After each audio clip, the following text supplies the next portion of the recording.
back to Podcast 13. I'm Ian. And I'm Vanessa, and we have arrived. This is episode 10. 10 episodes. Honestly, when we started doing this, we said we'd see how the first 3 went.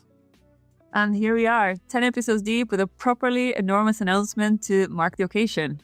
Today is the day that we reveal the full Venue 13 program for August of 2026. We've got 11 shows. This includes 5 world premieres. We've got a number of companies making their Fringe debut and doing it with us at Venue 13. Yes, and we have a variety of international candidates here. We've got 7 productions from Canada, 2 from the USA, and we have 2 from the UK. So we have from immersive karaoke bar Shakespeare to gothic folk musical Ovid. We have a spit-cooked of a queer sketch comedy, and then 170 BPM drum bass aerobic phrase, and as well as a 40-year-old man in a tutu and an aging nun. Can you believe, Ian? And then we will close every night with Venue 13's production of AI of our own show, the AI database sharing climate-focused Scottish folklore. We're going to take you through each of the shows in this episode. We've grouped them so that some of those connections come through. So we've got 11 shows, 1 episode.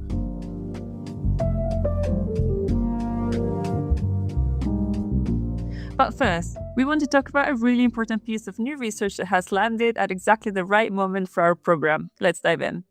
Now, before we get to the shows, we wanted to flag a publication that arrived this May from Festivals Edinburgh. It's called AI and the Festivals, and it is a collection of think pieces from University of Edinburgh academics with a closing contribution from Janette Roush, which is the Chief AI Officer Brand USA. The Edinburgh Futures Institute helped pull it all together, with funding support from Event Scotland. Why, Ian, tell us, why are we leading the program announcement with this paper specifically? What makes it quite important? Well, it's perhaps the most substantive look at AI in the Edinburgh Festival that come from inside the festival ecosystem itself. We've got 11 different essays, each coming from different academic specialization. There's no editorial line imposed. It's all the opinions and the thinking of the people who are contributing to it, but trying to look at what's happening across the festival and how that's intersecting with AI. So one of those contributors includes Professor Drew Hement, who wrote an article, Festivals and AI, Shaping AI Futures Through Cultural Practice, and that opens up the collection. We've also got Dr. Vaishek Bell on what the festivals need to know, Dr. Katerina Moruzzi on AI trust and festival communications, Dr. Vicky Jones on making performances with AI, Dr. Hajmo Safire on going beyond human in the loop, Joseph Ray Shaha making the lovely case that the boring side of AI might be the most useful side of AI for Edinburgh festivals. Notably, Hement, I want to say Drew, but Hement's piece notes a huge moment. In April of 2026, Arts Council England formally recognized digital arts as its 10th supported art form, the first new art form in decades. So from April 2027, we'll have its own dedicated portfolio. Our show, Campfire, gets a mention in one of the articles by Emma Dorfman, who we've done a little bit of work with, or trying to do some of our networking work with as well. And there's a mention of Venue 13 as a venue who is open to looking at AI artwork. Obviously, we have our own show there too. So we've got a lot of things going on at the venue. Obviously, not just AI, as you'll see in this episode, many different approaches there, but it's something that we're actively part of that conversation with. You've heard us, if you've been listening to the podcast, you've heard us talk about the AI conversations that we've been in as artists producing work with it. And it's nice to see these conversations happening and, validates a lot of what we've been doing, because the fact that we have a place where some artists can approach us with work like that, and we have our own work, and both got a mention sort of buried within everything else.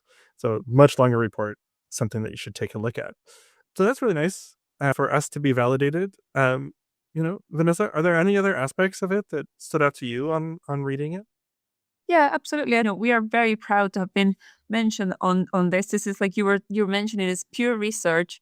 So we didn't really have a say on this. It just means that our work has, become noticed by all of these people, and then they found the venue as one of the very few venues that are having the conversation about AI and how to address AI for the future in perhaps a more ethical way, or, just to take in all the considerations. I don't think there are many venues, with that kind of identity, as well as other identities that we have, which is the inclusivity, accessibility, sustainability, and being artists first. We also have a link to our show. So in Hemmet's essay, which is rooted in the Alan Turing Institute doing AI differently work, there's the same framework. It's exactly what our new show, closing show program, AI Campfire Return, will be built around. So it's as a Scottish festival paper, it's citing a Scottish research initiative, mapping onto a Scottish folklore performance at our venue, and taking one of the venue's identities as being one of the few venues of the Fringe is exploring AI possibilities. It's a huge deal for us, and we're very, very proud to have been mentioned. Yeah, it's definitely worth a read. It's free, a Creative Commons license out there, being put out there through Festivals Edinburgh and downloaded from the Festivals Edinburgh site. And we'll put a link to it in the show notes. I think that if you are in either of these conversations or any of these conversations, there are a few here, performance, AI, the Edinburgh festivals, it's something that I wouldn't be surprised if it comes across your networks. So don't sleep on it.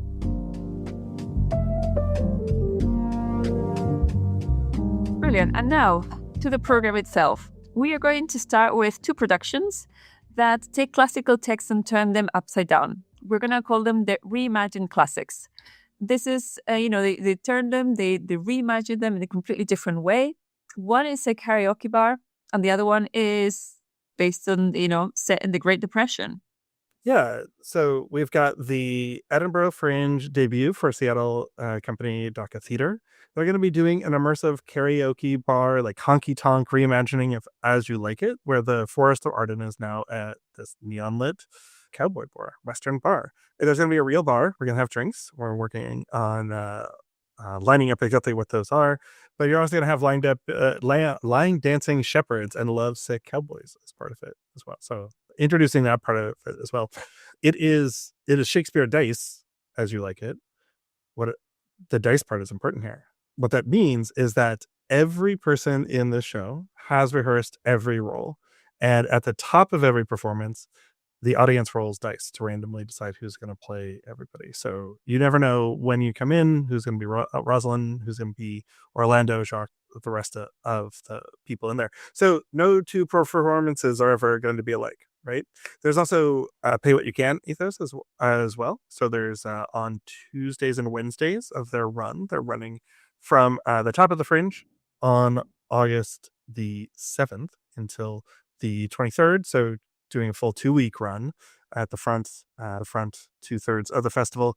On the Tuesday and Wednesday, they'll be doing pay what you can, which you can reserve in advance through the Fringe box office.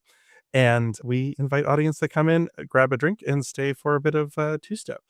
Their previous show, Romeo and Juliet, Running with Dice, that ran for 6 times in Seattle and really built a following. So we're really excited.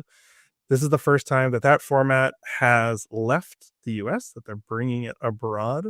And we're really decided to work on it with us at Venue 13. Vanessa, this is a unique way. I mean, lots of people play with Shakespeare. Sometimes it feels like the most revolutionary thing that someone can do with a Shakespeare production would be to just set it in its original time. So we see a lot of adaptations, but it does really well at the Fringe. What do you think Edinburgh audiences during the Fringe are gonna fall in love with this production? What I like about this production is, the listeners will know, they will already be listening and be like, I would be up for seeing a Shakespeare play. And some people will say, I would not be up for seeing a Shakespeare play. And it's just like that. To some people, theater means the classics. And to some people, they are like, no, I want to go and see something new. I want to see some comedy. I want to see some acrobatics.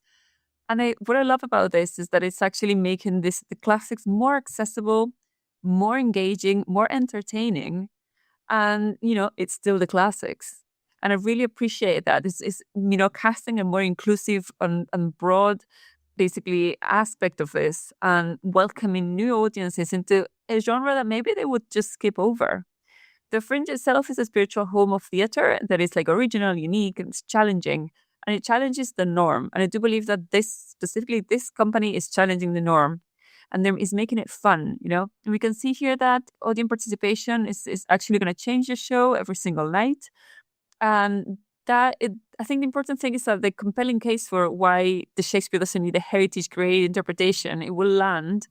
And, the stories are so timeless that they will carry through, and they'll carry through in new settings, such as the ones that Shakespeare dies. Now, for show 2, we have Lucinia by Ars Longa, Toronto, Canada, written by Cam Wright. Now, this is an Edinburgh Fringe debut as a world premiere at Venue 13, and it's a Gothic folk music adaptation of Ovid's myth of Philomena and Procne. But it's relocated to the American South during the Great Depression. So again, we are going, with the traditional. We're going with the something classic, but we're putting it somewhere else in a different location. 2 sisters are attempting to escape the fundamentalist cult of a charismatic preacher called Beau. The title, Lucinia, refers to a genus of nightingale, the Lucinia, which is the bird that Philomena becomes in Ovid after her voice is stolen. So she becomes a bird. She becomes a Lucinia.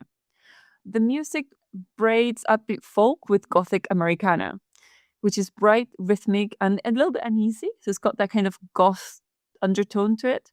Ian, putting Shakespeare next to Ovid is the most theatre school dinner party sentence I've ever had to say, but stay with me there. What do you think links these 2 pieces beyond the obvious that, they both used to be in a syllabus? It's true.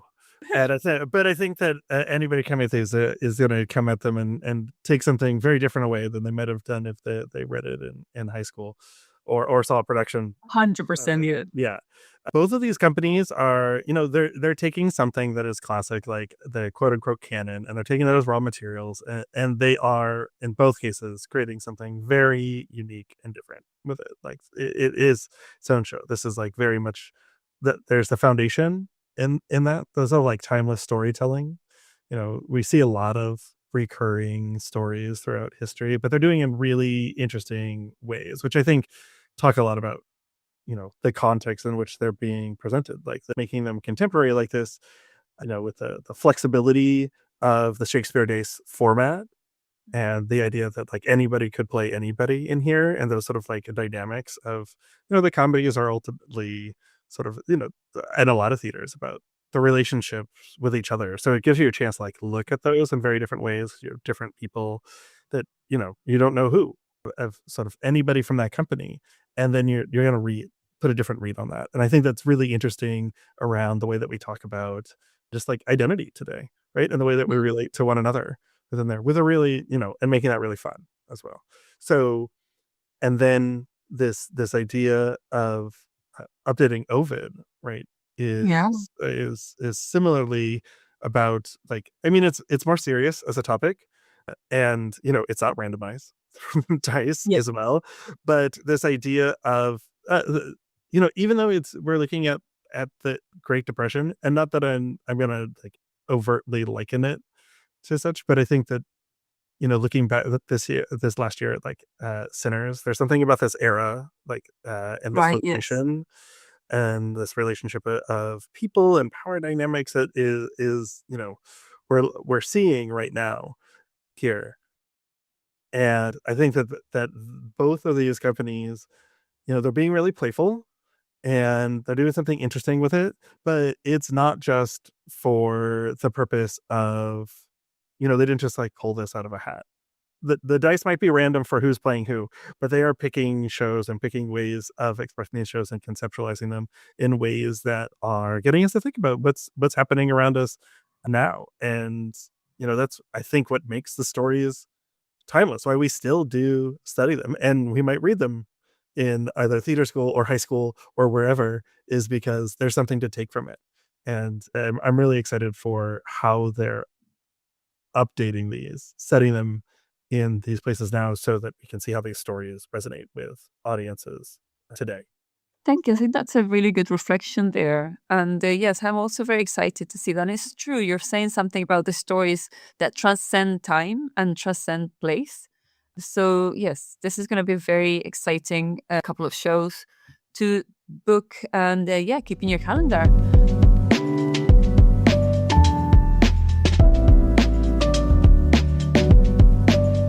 And for the second group, I've decided to on 2 plays, and I've put them under sort of like body, voice, and a bit of politics, right? So it takes us further into that question of the voice. In these 2 productions, come at the politics of the body from completely different angles. Yeah, the first of these is, well, they're both coming from Toronto. We have a good relationship with people in Toronto, so we're excited to bring in more people from there. But the first is not just beer, which is Turkish for 31 by Aner Tiyatro Company in coming from Toronto. But writer and director Melissa Altag is of Turkish descent. And this is it's a Fringe debut, yes, and it's its proper professional world premiere as well at Venue 13. And it tells the story of a young Turkish Canadian woman, Denise, reconnecting with her own body after experiencing sexual trauma. And this is set against the backdrop of Turkey withdrawing in 2021 from the Istanbul Convention, which is on preventing violence against women, right? Which is really interesting because they're actually, it's called the Istanbul Convention because it was agreed to in Istanbul, and they were actually the first country to sign the treaty, and then the first to leave it as well. So you've got characters on stage named for parts of the body that refuse to be kept silent, right? Being the brain, vagina, vulva, clit. The title is Turkish slang, it's 31 for masturbation, which also means and is expressed as the number 31. And, it's defiantly funny. It's politically fierce. New play. It's making it's already been making some relationships with like the Scottish Turkish community as well and connecting with other shows on that. So it really brings this like unique Turkish Canadian diasporic voice to the Fringe, which is something that I think that we rarely hear on the UK stages and will resonate with people as already is because it's connecting to the local Turkish community as well. And that's how I found out there's actually going to be some other Turkish politics informed plays at the Fringe because they've already started talking about it. Vanessa, in bringing this show in, like, what do you think matters about having this show at the Fringe specifically? I think this is a very timely show to have in this day and age.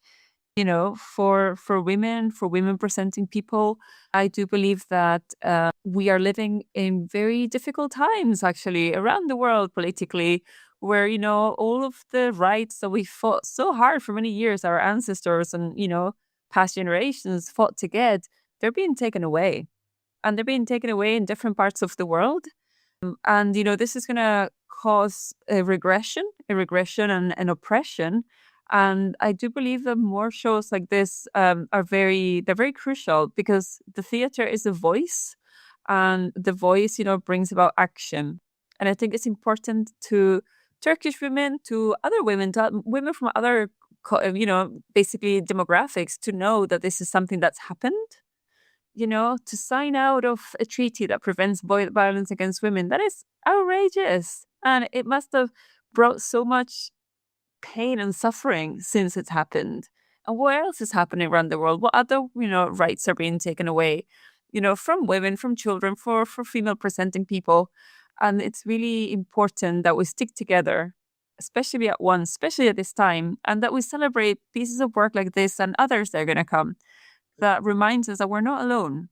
Yeah, I think it's interesting with various parts of Edinburgh and the center sort of turning a little bit into wizard boy gift shop areas, that knowing the politics associated with that it's important to have these conversations so that we continue to sit with the complexity of a city that is enjoying tourism for both Fringe and exciting theater like this, as well as other pieces of writing that might have had their origins within Edinburgh without naming names. Absolutely, and I think it's very important. As I said, the Istanbul conversation is alive. It's an urgent European story. It rarely gets told in Edinburgh stages. This is diaspora theater that holds the 2 political realities at once. You have the Turkish, the Canadian, but as I said, there's also a global issue on different sort of like different countries as well. And the choice to make a play, put the Turkish, the Canadian thing aside as well. The choice to make a play about reconnecting with your body after it has been violated in one way or another, it's very important because it's actually, again, given validation, visibility to so many women whose stories are, potentially similar to the ones of Denise. And, how do you reconnect to your own body, which is the house that you have to live in? And how do you make it better? I think this is an incredibly important play, and I'm really looking forward to it. Yeah. So what's it paired with for the purposes of our episode at least? For the purposes of this episode, we are pairing it with Define Queerness. This is created by the Defy Queerness Collective, Toronto, Canada. This is also a Fringe debut from Toronto-based emerging collective formed around this work specifically. This is a devised verbatim theatre piece, and I love this because it's built from the transcript of recorded interviews with two queer couples. And it is a warm and self-asserting piece which talks about, the first exposures to queerness, first loves, first arguments, small domestic pleasures, and the mechanics of being out in a relationship without necessarily the pressure to explain yourself. So this is, a political move based in joy. So verbatim theater traditionally leans into investigative and difficult, but this one tilts towards queer joy. And in this day and age, in 2026, that is itself is a political stance. This reflect on the joy to be who we can be. And it is created and performed by Charlie Van Stone and Gray Baker. Ian, what is it about pairing Otis Beer and Define Queerness in our program that, that makes you hopeful, I guess, or excited for our program this year? Yeah, well, I think that both are interesting because sort of in opposing ways, they each they refuse sort of the dominant tone that the form expects. Like Otis Beer refuses to be solemn, like it's engaging things. I feel like I say playful a lot, but in the way that they're putting it together, it's there's a bit of tongue in cheek. There's definitely humor in there, and you know the links that it's making, and the context of something really politically hot, I think is interesting. So it refuses to be solemn about that, right? And then on the other hand, just as you were saying, Define Queerness refuses to be tragic, right? That it's looking at those politics, but looking at really, really leaning into the queer joy. So there's a lot of inclusion and complexity about both of these, about understanding where somebody is, and sort of these, especially in sort of hybrid areas of trying to figure out where someone lives in the world, in the politics of the world, with in response to things just inborn in themselves, right? So both building on real literal history, testimony, and real research and real lived experience. And I think one thing, actually, just because I want to make sure that it gets said at some point, one of the things that I think is exciting about Defying Queerness in particular is that that's going to be an entirely relaxed run. All of the shows that we have are going to have relaxed performances for it, but Charlie and Gray have committed to having every one of their performances as a relaxed performance. So really upping on the inclusion there. Can you tell us a bit more about relaxed performances, Ian? What does that? Yeah, so a relaxed performance can then feature a number of things. It's really about making a performance much more welcoming to people with perhaps different forms of neurodivergency. And so usually hallmark features that you'll see in a relaxed performance is that you'll have introductions beforehand so that people know what's happening. Sometimes you'll go about changing some of the tech around to sort of even things out, so there's less jarring, startling things. So that's not really involves you going through the entire performance to sort of see how can we make this so that easy for somebody who might have a different ways of processing information to be able to enjoy it. House lights tend to stay up at least somewhat for it. People will be able to come and go. It'll be a bit of we'll have a sort of chill out area just in case things get intense. I mean, it's meant to be around queer joy, but we're trying to make it so that it's sensory inclusive as well. and welcoming people who might otherwise be worried that a theatrical experience could be upsetting beyond the content, just beyond right It that sounds yeah like it's like a warm, fuzzy invitation. Come and join us for, it's like enjoy warm, self-asserting, nostalgic, like just full of chilled out vibes. It's like I think I'm really excited about the whole tone of this show. Yeah, it's really a perfect one, I think, for taking that approach to it too, because it really is about becoming comfortable in that identity. And so they want people to be comfortable and are building the show around that. It's not just something that they're adding on to it, but it's the way that the show is actually built. On the subject of people coming into their own, we've got another group of solo work, a couple of solo pieces that are coming in. Can you tell us about those? Yes, so on to group 3, I've put together the 2 solo acts that we have. So they are solo shows about people meeting themselves or like a turning point in their lives. So we have what seems like it shouldn't go well together, but it really does. We have a man in a tutu and a nun in a crisis. It's different shows. Two different shows. Two different Yes. shows. Although they do sound like it would make a very good show. I'm looking forward to that. We'll talk to them for 2027 to do a crossover show. Yeah, which is entirely possible because actually both of these shows are not necessarily both Edinburgh Fringe veterans, but definitely they're veteran performers in different Fringe environments. Now, the first one, the 40-year-old ballerino, is by Chris Davis, written starring, and he's a Fringe veteran. He's brought a lot of work over before. This is his first work back since the festival didn't happen in person for a couple of years there during, COVID-19. He's normally based in Philadelphia. So this is bringing the 40-year-old ballerino. He's done other ballet shows. He did a one-man Nutcracker before, but this is going to be premiering at Venue 13. He was a regular since 2014 until 2019, right? So coming for a number of years there with shows that if you've been going to the Fringe for a while, you may have seen Drunk Lion, One Man Apocalypse Now, Violence of the Lambs. And so this is his return. And it's going to be his 7th year. It's been, I think that the maths in the way that I think it is, it's been 7 festivals or 7 years since he's been back, but it makes it his 7th year. It's 50-minute solo comedy, and created it is about when he was 40 plus. That is sort of like swapping the usual 40?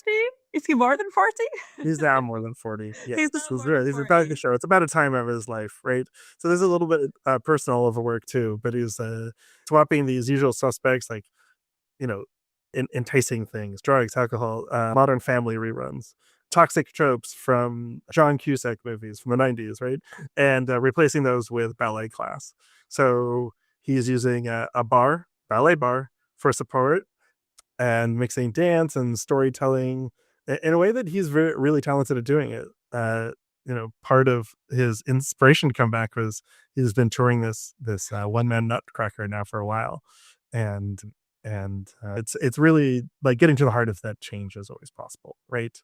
So asking those who are coming in, the audience, to look past that tutu into themselves and their demons, and come see what's going to be great. Like his previous work, 4 or 5 stars, 4 stars in the list. Described as the kind of innovative spirit that the Fringe was originally created to showcase. So, I think they once said that we were the Fringe as God intended, or that was 3 weeks. That's their comment on Venue 13. So, an obvious match, a clear match. Obvious match between that show and our venue. Another good match, because of our affiliation with Canongate Kirk, is this nun. Not that there's nuns in the Church of Scotland, but That's true. We can move on to the next show, which is also a solo show. Sister Sophia Kicks the Habit. This is created by the Universe Over 60. Absolutely love the name of that organization, from Toronto, Canada. Basically, Toronto-based company led by writer-performer Lisa Randall. The Universe Over 60 is dedicated to stories about women over the age of 60. The company name is its manifesto. It also is a 60-minute show and a one-nun show. Across a single restless night, Sister Sophia confronts God, grapples with her sisterhood, and finds herself arriving at somewhere unexpected by the morning. It's in the rigorous tradition of the Catholic, solo shows, the great Catholic solo shows. I know you probably know many of them. It's titled towards the distinct experience of being a woman in her 60s with a vocation and a few uncomfortable or existential questions. Existing press quotes by Hamilton City Magazine called it witty, curious, and easy to root for. A stellar performance from the very talented Lisa Randall. As well from the Hammer Monthly, we've got Randall has a hell of a voice. Now, Ian, what do we want the audience to take away from these solo performances? Well, I think it says that Venue 13 is a place for people of all ages, midlife, and beyond. So we've got upcoming companies, and we've got these shows. I think I didn't realize this, but they got grouped together because of the solo like turning points and that. But they are talking about specific points there in people's lives, right? Yeah. And I have something quite nice to say about this. And I think it's worth saying it in the podcast because why not? So David Attenborough has turned 100 years old. Congratulations. Congratulations to him, and many more, shall we say. But the nicest thing about this is that essentially, he used to really love Legos. And Lego's slogan always said it was from year 1 to 99. And they've changed it for him. They've changed it from year 1 to 100 so that he can continue playing Lego. I feel like there's a meme out there that's there was somebody I can't remember who it is. I'll find it and I'll try and put it on the page too, or put it as like it's a meme that was like, oh, it means that so and so can't play with Lego anymore, and that's I still play with Lego. It's all over the house, but it's there. In both of these shows, we've got comedy and confession, somewhat literally, in one of them, like sitting beautiful together with an honest writer talking about like the different phases of life and how that change is coming. So whether or not they both have their accessory, their clothing. I don't know if like a tutu and a habit are they an accessory? Are they an item of clothing? Or like an additional somewhere in between those?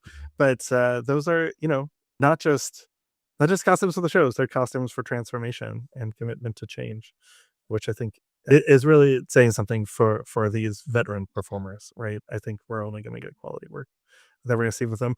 Sister Sophia actually is also doing, I think they're closing on August 21st, and that's partly because it's got a tour on. So catch that one while you can. Chris will be there every day possible for there. For the full run. Venue is closed on Mondays, so he'll be performing 6 days a week with us. That's a lot of ballet to fit in 6 days a week. That's amazing. Yeah, we'll see what happens. I don't know if he does point. If he does point, yeah. I'm excited about that, actually. No, maybe it'll inspire me to take up something. I was thinking like rollerblades. That'd be quite cool. I think that's cool. If the venue were bigger, given the floor, I'd say. If the venue were bigger, yeah. Maybe we could do like a roller rink. We could do roller disco next year. That'd be something. We can. I think we need a bigger space for it, or a very limited audience. It's a one-on-one immersive roller disco show. We can think about this. Think about this. Yeah, keep an eye on this, an ear on this space. Absolutely, watch this space.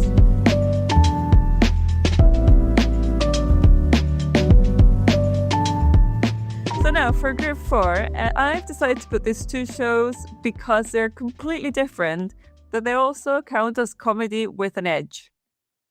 So, comedy, but not just any comedy, right? So we have a queer sketch duo from Montreal, and we also have an 170 BPM drum and bass aerobics rave from Birmingham. You would say that has nothing to do with each other, but you know what it has to do with each other is the laughs. So if that's not fringe energy, I don't know what it is. Yeah, so the first, They, which is from Bronwyn Farkas and Sophie Jean. They're coming from Montreal, Canada. They spend a lot of time in Toronto too. This is their Edinburgh Fringe debut, but that hardly means this is the first time that they've been seen. It's the world premiere of the Edinburgh show itself, but they perform a lot. They do sketch and improv and occasional stand-up when it's a full moon. So, you're not getting stand-up comedians here. This is more towards the sketch end of show. They is a one-woman show. It's their own 3-word pitch. that it's a chaotic, queer, and chronically offline tribute to navigating those politics that you can see.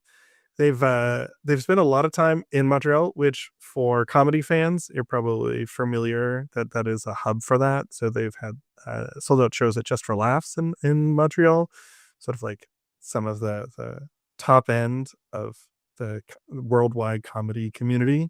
They're also Best of the Fest and Best New Troupe at the Montreal Sketch Fest. They've won Montreal Theatre Sports and Toronto Sketch Fest as well. This is one of the most decorated and upcoming sketch acts in the Canadian indie comedy circuit right now. And they're going to make their Edinburgh debut at Venue 13. And you might see them in some other places around town too. They're trying to see where That's where amazing. can be seen. Yeah. That's fantastic. So tell me about it. What is it about Bronwyn and Sophie that made us, really say this is a show for us?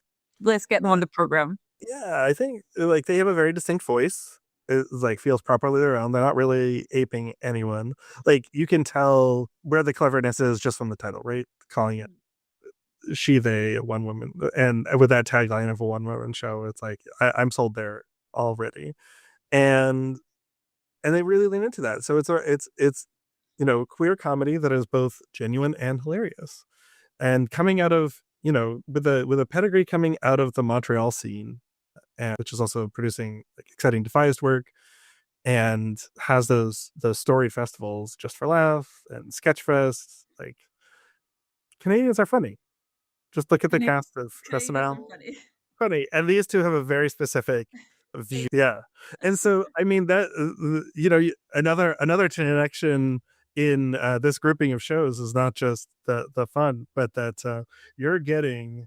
It's like we're bringing over maple syrup, bringing up drum and bass aerobics from Birmingham. That seems entirely fitting. Well, I think I cannot contain my excitement anymore. This is one of the ones I am most excited about, especially because I just genuinely love the concept. So basically, it is their Edinburgh Fringe debut. They are not a show, though. They are not a show. They are a movement, Ian. I do feel like people are going to join this and going to be like, it's going to be like, yes, I found my thing. And they're just going to like continue following the progression of this company, and they're going to start trying to find the locations. If they're from abroad, maybe they're going to be like, when are they coming to my country? Where are they coming to my city? So basically, it is a project that was born and it just spread just because of how good it is. It is the only UK company on the program. It's a 45-minute dance fitness party pairing 170 BPM drum and bass with joyful, accessible aerobic choreography. You don't need to learn how to dance, you will learn there. So we have 6 rotating routines. It's high impact or low impact, depending on what works for you. It's, wheelchair users are very welcome. And the only rule is that you move and have fun. Founded by Emma. Emma Smallman is in a mostly church in Birmingham in October 2012. Now is a fixture of UK festival scene, the festival circuit, with regular appearances at Shambhala, Blue Dogs Jam and Birmingham Festival in 2023. We also have Emma and Anu Hawkins as instructors. There are more instructors around the UK, though. You should just, go into the website, find your nearest one, because it's amazing. And if not, come on, try it for yourself at Venue 13. Emma was a 2023 alumna of the LucasAid Sport Movers list and was featured by E&D UK's Made to Move campaign and Birmingham City Council's The Girl Can campaign. Now, this is when I am very excited about this. Yeah, it's one of the most active pieces in the program. And for folks who are like, is it just to be led? Like Emma is also like a trauma-informed yoga instructor. Like she's got the credentials for she really knows the physiological side of it. And also DJs as DJ Sister Small around. So like she comes at it like this is her merging her passions and things that she is like these are her things. So it is a special thing to see someone like fuse some of things that they are so passionate about together. And it's gonna get you to move. This is gonna be it's in the mornings towards the weekend too. So it's something to help break up. We are planning to do a marathon weekend of shows in the second and third weekend, so not that opening weekend, but the weekends after that, come by. It's going to be not too early in the morning. It's 10:30 in the morning, but come by and do that. And between the between Emma and the drum and bass aerobics experience, and then you got Shakespeare Dice. We talk a lot about audience as observers, and we're really pushing for something that generally connects with people and makes them part of the show in inclusive ways too. Like, I personally am not always the biggest fan of audience participation with it. I think with both of these, it's such an intrinsic part of it, and done in a fun and inclusive, and not like, no one's being put on the spot. It is just, let's have fun and we're going to move together because we're sharing space together. I think that really speaks to the ethos of the type of work that we want to see at the venue. Honestly, I'll be the first one there with my, with my sneakers on. You've got the keys. I cannot wait. You've got the keys to the space. I cannot wait. I am very excited about it.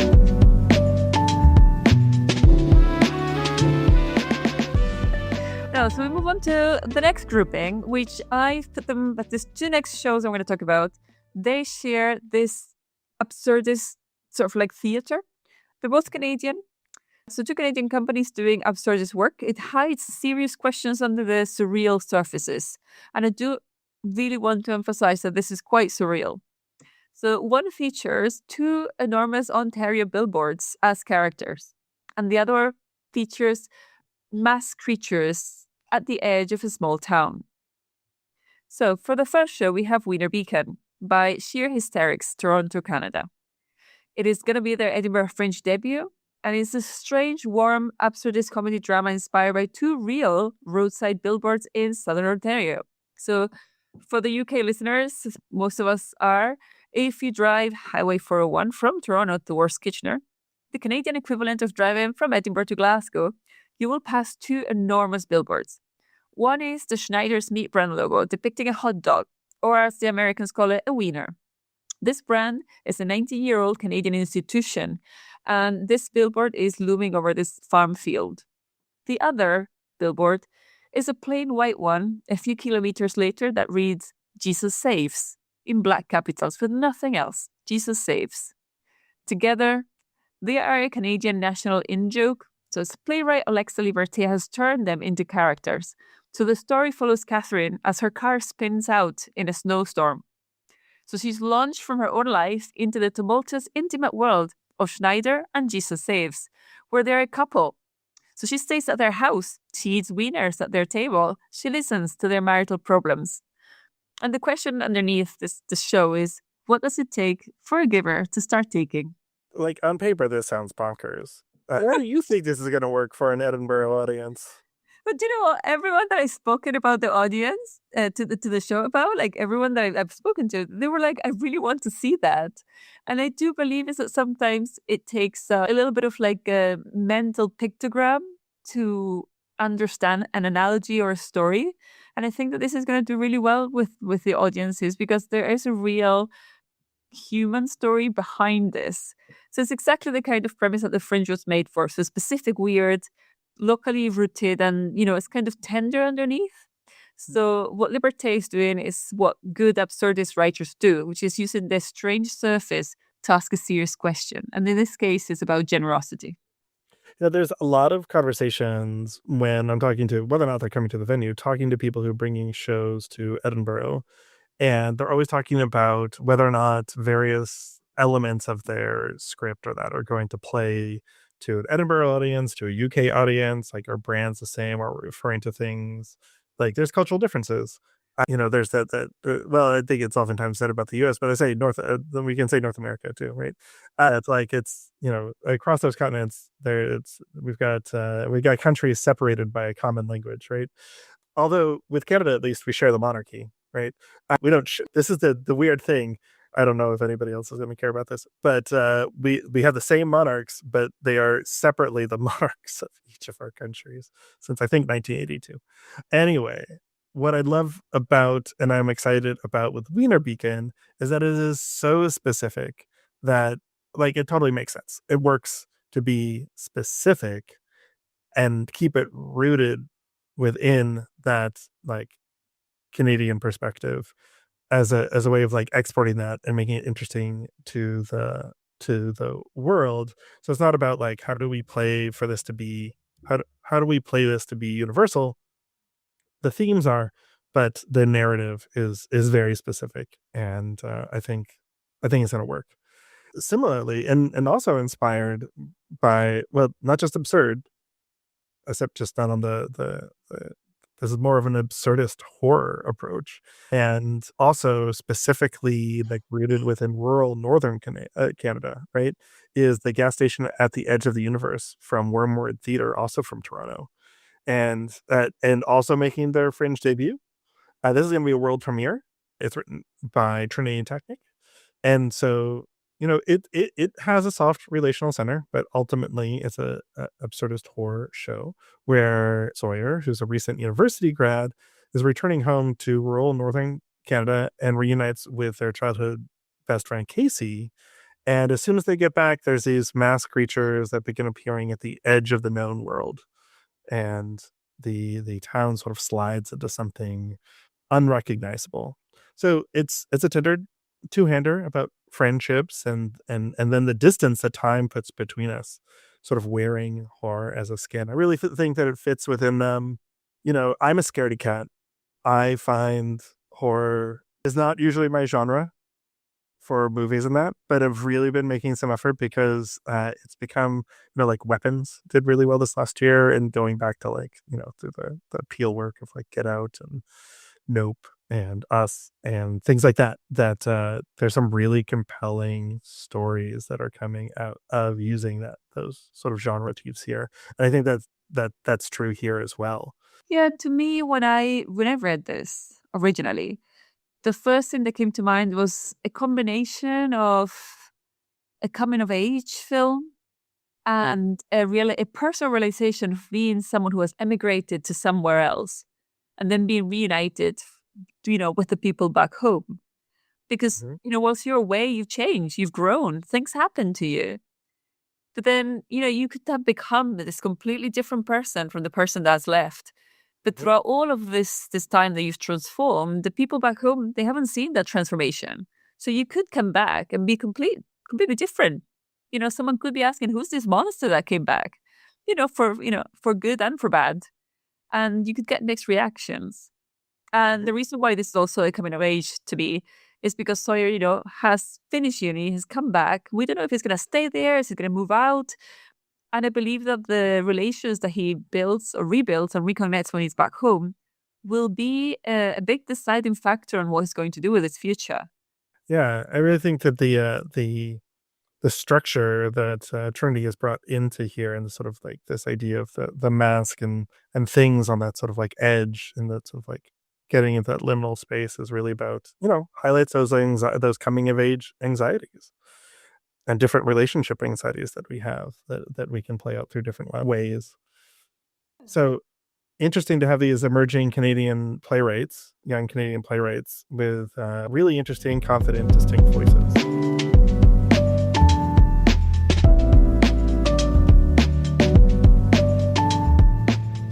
To finish up the list, Ian, it's time. It's our show. It's AI Campfire Return. Now, AI Campfire premiered in 2025 to Venue 30. And since then, it's been doing so well. It's done incredibly well. And it has so much to say beyond the database called Cibullion, telling you Scottish folklore stories with a climate angle, because of all the layers, because she's an AI, because of, because the show has, digital creation on it, because of the climate angle from it and the heritage from Scotland. It has had so many layers that made it tour as far as it has. And that's why we're going to continue within the Campfire universe, and we're bringing AI Campfire Return.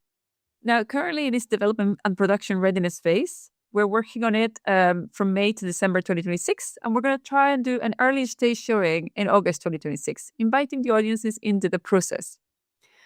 This year, the story blends Scottish folklore, ecological themes, environmentally responsible generative AI intelligence. And we're going to continue with Symbiolene as our character. She's our AI-powered database. So this time we're going to have a look into her origin story and how she got tasked to be, how was she created, and how was she got tasked with this huge, task that she has of preserving ancestral Scottish tales. This iteration will also look at some Scottish classics, the Ceilidh and the Bridget. So it's like Bridget Bride. They're two very Scottish folk entities which cast a big impact on the seasons. And we're also going to look at how the climate is affecting that and their lives and their realms. So this is a project that brings the AI and the festival research full circle, Ian. Do you want to tell our listeners how it works, how it does that? Yeah. Well, one of the things that I think separates this is like we're very on the surface of what we want the AI to be visible, and that the way that we're working really informs what's happening on stage, the type of content that we're creating. And the papers, the AI and festivals report that we highlighted at the beginning of the episode is it's rooted in this doing AI differently white paper and now approach that's coming out of the Turing Institute. And this is really about rethinking what our relationship is with AI, which is what we've been advocating for with a lot of the use, and why there's so much research that's associated with what we're doing. It really, that same sort of white paper really is part of the methodological backbone of AI Campfire Return, and mirrored a lot of what we were doing with the original AI Campfire, and how that related to our thinking about like how are these AI systems going to be impacting our relationship with the past and the environment, and then how does it come into that work creation as well. It's really then about like looking at plural futurities. Like we're really working against, oftentimes very frustrated with working against this idea of like the way that it flattens culture and the way that it sort of resolves to very like final points. And we're trying to bring back the ambiguity and trying to understand like what story is getting coded and how. It's about like who's in the room when that happens, what responsibilities that the artists and the creators carry along with that. So you'll be seeing a lot of interesting stuff, I think, that's coming out of the way that we are approaching AI in the most ethical way possible. Working offline, local computational powers. We're not using large data centers, really being conscious and specific about the model use that's there, doing all the footprinting associated with that. Part of our development process is, very strategically touring around to collect our data so that, like previous versions, like all of the writing is us, all the foundational visual material is us, all the music is made by humans. Like there is AI in there, right? In the conversation with it, but that it is really about that, that you not just letting it happen to us. Yeah, and I think there's also a lot to be said about the first AI Campfire because it has toured, because it has a story to say to tell, and it was the first time that we could face artistic events around the world and say, well, this is what we're doing with AI Campfire. This is an exploration of many software, texture, media that we've used, and we've put it together, and we're going to continue doing that with future AI Campfire versions. Mm-hmm. This one, we are looking to, like you said, use the local AI models, try to change the story, trying to use different or again as many mixed media as we can, so that we can then create something that is useful for everyone to say, okay, well, what did they use? How can we use that? Should we use that? And these are questions that, many people have, but they don't have somewhere to check or to refer back to. So this is what we're also trying to do with AI Campfire. So the first AI Campfire has toured. It toured Chicago, Toronto, Malta. Now we also have a cinematic adaptation to it, which has been selected for film festivals in Italy, in the UAE, and we're also going to be screening this in our Brazilian platform. Do you want to tell us a bit more about this? Oh yeah, we're now forming a partner, and this is we're looking at this both from the Venue 13 side and the AI Campfire side. is that it's an immersive online platform. So it's like you take on an avatar and you're going into a 3D space, which can be done through like headsets or on monitor for streaming. And so it's like a participatory, it's around performance too. So it's trying to create the performance around it. And we're also using this as a foundation for looking at ways of opening up access to the festival through digital content from Brazil, where it's harder for people to come over, in partnership with Venue 13. That sort of like hybrid approach is really key to what we're doing. So it's also articulating this really specific perspective that we're taking on what does it mean to program things, and working with our partners on the not-for-profit side, the CSBA, the Center for Sustainable Practice in the Arts in Canada, and then Future 13, which are in the process of developing here, of like how do we move work around that's digital and actually have it be present at the festival as well, and therefore also adding on to our own as effectively world tour of the piece. 100%. And because this piece, the AI Campfire Return, is still in development, we are looking for anyone who wants to join and has suggestions on how to make it more special, more interesting, more mixed. So for our collaborations into this project, do contact us. We will leave a contact link in the description. And that was the whole program. Tickets are now on sale at venue13.com. Don't miss the chance to laugh and reflect with us at Venue 13. Book your tickets early so you can, start joining in the Fringe excitement with us. There will be relaxed performances. There will be BSL interpretation. There will be digital screening via either a Venue 13 platform or the eTeatro We Do platform. We will leave the link for that in the description as well. Please don't sleep on any of this, because that's a full program. We're hardly some of the larger venues that have hundreds of shows. We have the one space, and generally we have 50 seats. Now, drum and bass has fewer because you got to have everybody move around for that. So we can't have 50. You're not seated, so we can't have 50 seats there. And we're actually still working on anchoring down the precise number of seats within She's for Dice, because it's immersive and people are moving around, making sure that that's taken care of. But that means that there's even more limited tickets there. So if any of this sounds exciting to you, know that we're a small, medium-sized venue, which is great for the artists so that they can then fill up and have people supporting them. Please do that. But Absolutely. to avoid disappointment. Yeah, I agree with you, Ian. And this is a segue on to the next episode. I do believe we should start with the type of fringe goers. I think that should be a fantastic topic for our next episode, because I have met people that they like to plan ahead, Ian. They like to book their things in advance. But I also have met many people that say, I just want to go in without a plan. I'm going to walk about, get a flyer, and hope for the best. And I think we should actually start next time's episode with that and be like, which one do you think's better? Pros and cons of each style.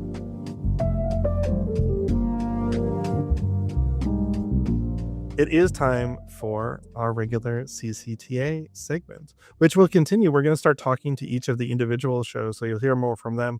And just know that sometimes that reading might be replaced by an excerpt from their show. So we'll get a little bit of preview in there. They'll still have a dramatic reading in there. It just might be a preview instead. But right now, we're going to bridge back all the way back to Fringe 2025, when we were hosting the CCTA and getting through all of the shows. And we're going to be reading Here is the Long Now by Isla Cowan, who actually came to the CCTA because of our relationship with the Travers. She was an artist in residence at the Travers. And so when we were looking to commission as part of the CCTA, they help run that too. So that's where the we is coming from. But when we were looking to commission just 10 plays for the 10th anniversary of the CCTA, we wanted it, because we were going to be doing this Venue 13 partnership and presenting all of them, to focus on Scots writers and artists working in Scotland. So that's how Here in the Long Now, that ended up getting written, and is one of 10 new plays that was part of the 2025. Others were greatest hits. Isla is an award-winning playwright, performer, and director from Scotland. Isla specializes in making ecofeminist theater and is committed to exploring ideas of class, gender, and ecology in her work.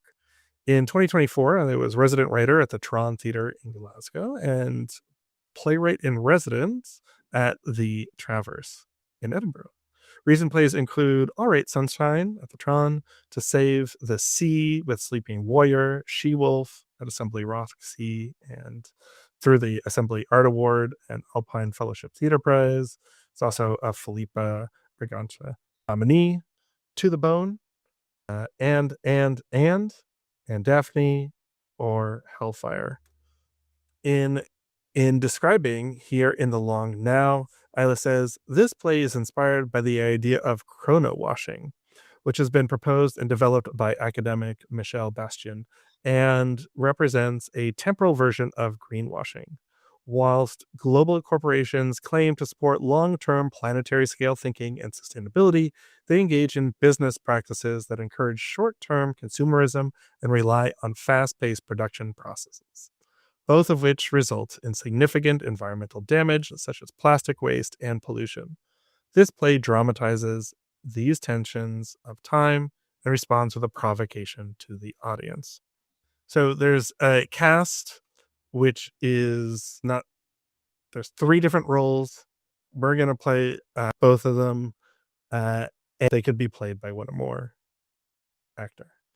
We've got the sellers, the workers, and the clockmaker. So this can be performed by companies of any size and scale. It does say that it requires at least 3 actors, but we're gonna try it anyway. For smaller companies, actors can multi-role between the parts, which is how we're gonna pull it off today. The sellers function like a chorus. Lines may be assigned to individuals in smaller groups at the director's discretion to create a cacophony of consumers' voices. These lines should run at a pace, and the director may find further opportunities for interruption and overlap. So I think we're both going to try and be the sellers.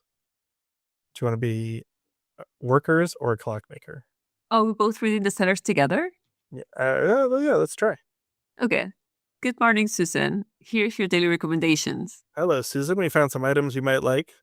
Susan, we thought you might like this. That's like customers who viewed this item also viewed. Customers who viewed this item also viewed. Thanks for the gift card. What Mum wants delivered. Share the joy this Black Friday weekend with up to 40% off. Sale ends in 4 days. 7 hours, 53 minutes. Pick up where you left off. Buy again. Continue shopping deals. We thought you might like this. Sale ends in 4 days, 5 hours, 47 minutes. Add to basket. Add to basket. Buy again. Get free delivery by Wednesday. Or free one-day delivery by tomorrow, 1 p.m. Order within 6 hours, 7 minutes and choose the fastest delivery at checkout. Add to basket. Sale ends in 2 days, 4 hours, 52 minutes. Order within 4 hours, 27 minutes and choose fastest delivery at checkout. Sale ends in 2 days, 3 hours and 19 minutes. Sale ends in 2 days, 3 hours and 1 minute. Add to basket. A bell chimes. Welcome to the 10,000-year clock, otherwise known as the Clock of the Long Now. We are building a 10,000-year clock.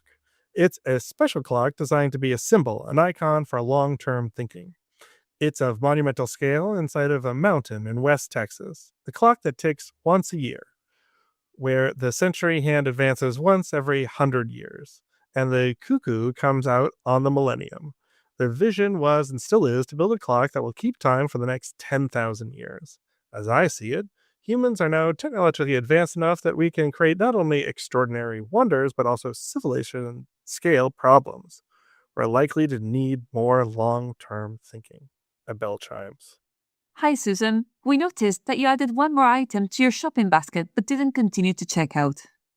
Unless you've already done so, simply visit your shopping basket when you're ready to complete your order. Simply visit your shopping basket when you're ready. It's that simple, Susan. Simply visit your shopping basket when you're ready to complete your order. Complete your order, Susan. Continue shopping deals. Help offers. Frequently thought together. Inspired by a rising history. Other people are looking at this. Other people want this. What if they take it and you don't get it? What if they take it now? Do you want it, Susan? Do you want it now? Quick, fast, before they get it. Let's take it first. Only 3 left in stock. It's selling fast. Yeah, free delivery by Friday. Or faster one day delivery by tomorrow, 1 p.m. Add to basket? Well, don't you want it now, Susan? Don't you need it now? This piece of plastic crap that won't last a week, but you can always buy another. Just throw it in the trash and buy another one after, because who has to know? Who has to care? Who is it for? Because he'll do the trick for now. It'll make you feel good now. Complete for now. Your order now. Only 2 left in stock. Tomorrow, 1 p.m. Order within 5 hours, 31 minutes, and choose fastest delivery at checkout. Tomorrow, 1 p.m. So it's 1 day, 16 hours, 32 minutes.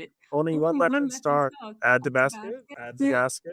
Sale ends in tomorrow, 1 p.m. Bye now. Bye. My opinion that human spans or human attention spans haven't changed much over time. We've always been fairly short-sighted as a species. Sale ends in 9 hours, 26 minutes. But while our attention spans are slightly, roughly constant, sale ends in 5 hours and 13 minutes. Our problems are becoming much bigger. Sale ends in 1 hour, 1 minute. Because of our past successes as a species. Add to basket. Our tools. Buy now. Our technologies. Selling fast. Now require us to step it up and... Sale ends in 5 hours and 13 minutes. Span. Sale ends like in... I've always said... Buy now. It's about... Buy now. Long term. Now. A bell starts ringing. Workers in a warehouse, a production line. The workers package plastic items into cardboard boxes. They pass them along, tape them up, pass them along, slap on an address sticker, and pass them along. At the end of the production line, the final worker opens the boxes and scatters all the plastic, the packaging, and the waste all over the stage. This is repeated until the stage is covered in waste. Meanwhile, the other workers pack faster and faster to keep up. They become frantic, breathless. The clock bell rings louder and louder. In the year 4000, you'll go see this clock and you'll wonder, why on earth did they build this? A worker collapses. End of play. 10 episodes, 11 shows out. We could not be more proud of this 2026 program. So I said, tickets are on sale now on the website at venue13.com. We've got a fantastic lineup, and I'm sure several of these shows are going to be selling fast.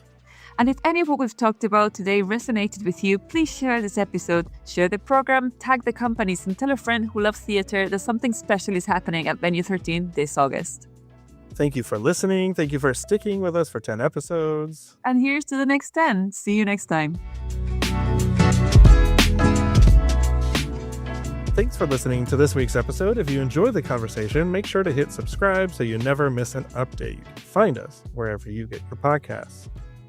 We'd love it if you would take a moment to leave us a review. We'd love to hear from you. We're really excited about this program coming out. We want to know what your thoughts are. You're going to hear from all those artists coming up. And helping us with reviews and sharing this podcast is a big help to help get the word out about this really special program. If you've got thoughts, questions, or ideas for future episodes, we'd love to hear from you. You can reach us at podcast@venue13.com across social media at Venue13 Fringe.